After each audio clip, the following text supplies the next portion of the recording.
Brett Simmons is kind of an eclectic American casual upscale kind of dining. It's kind of meant to bridge like an Outback Steakhouse and then more of an upscale restaurant with a little bit more individual flair. It's not really meant to be a white tablecloth restaurant. It's kind of more to be a little bit more casual, but a little more upscale. So it's kind of the new direction in casual dining.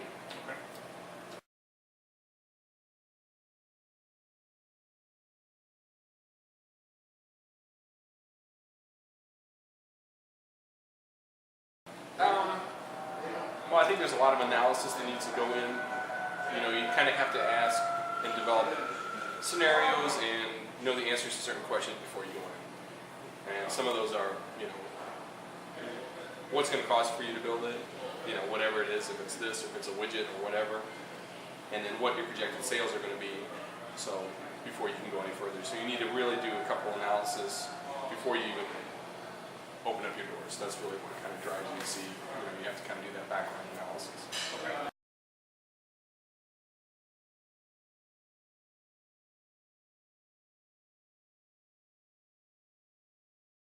I mean, first of all, there's experience. So you start off with some experience that you have and then being able to tap into other people's experiences. Let's say for this particular business, we haven't done as much alcohol sales, so I went out and branched out to, say, my cousin George, who had a little bit more dealings with alcohol and bars and stuff, so he kind of helped me with that. So being able to tap that kind of, other people outside your business to say, okay, well, what do you think is going to happen? What percentage of sales is going to be alcohol? What? You ask 150 questions.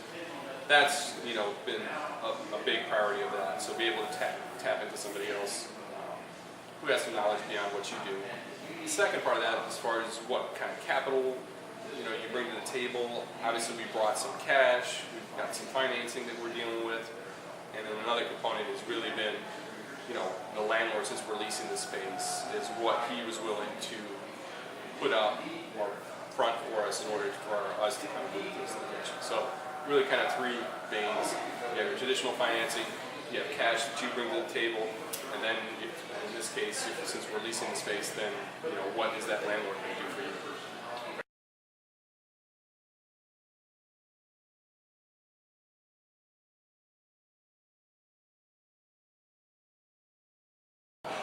I think an entrepreneur, what differentiates you from an entrepreneur from just somebody who's actually working for somebody else is the ability to see around the whole problem.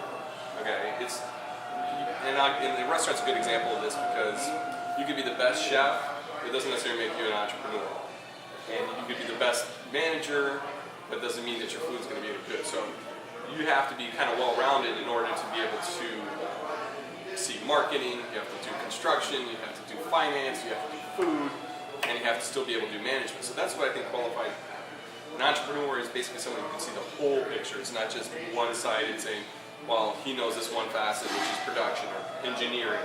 He has to still be able to go out and be able to see the financing end of it, the accounting end of it, legal stuff, the architecture stuff, all those things you have to be able to kind of be a little bit of a Renaissance person, kind of like in the vein of Da Vinci, to be able to see and be able to do multiple things. If you're one-sided, sometimes you miss the boat and you end up relying on other people, which is sometimes not bad, but you still have to be able to see the whole picture.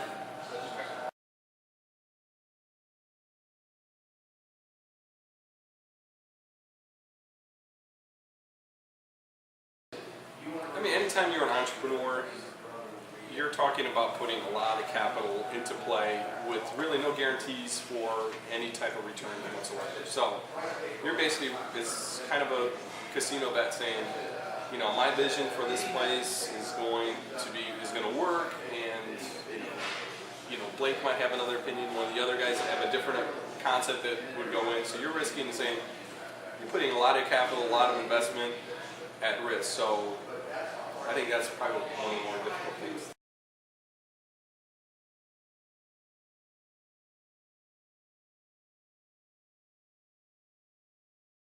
Before we started developing this concept, we were kind of moving in the vein of doing a different concept. Camille's, we're going to put Camille's down here, which is kind of a fast casual concept.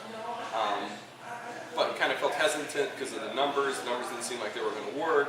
So I think that at that point we said, wait, let's put the brakes brakes on it, where instead of putting in identify what's going to work down there instead of just forcing whatever you think should work in there. So really, if there was a setback, and usually setbacks come for a particular good, and that is what kind of happened in that case. Instead of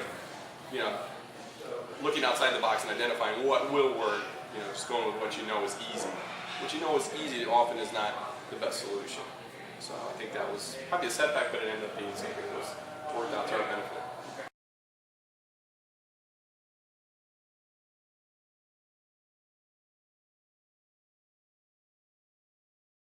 I think the biggest, there's a couple things that I would always recommend if somebody does when they're an entrepreneur.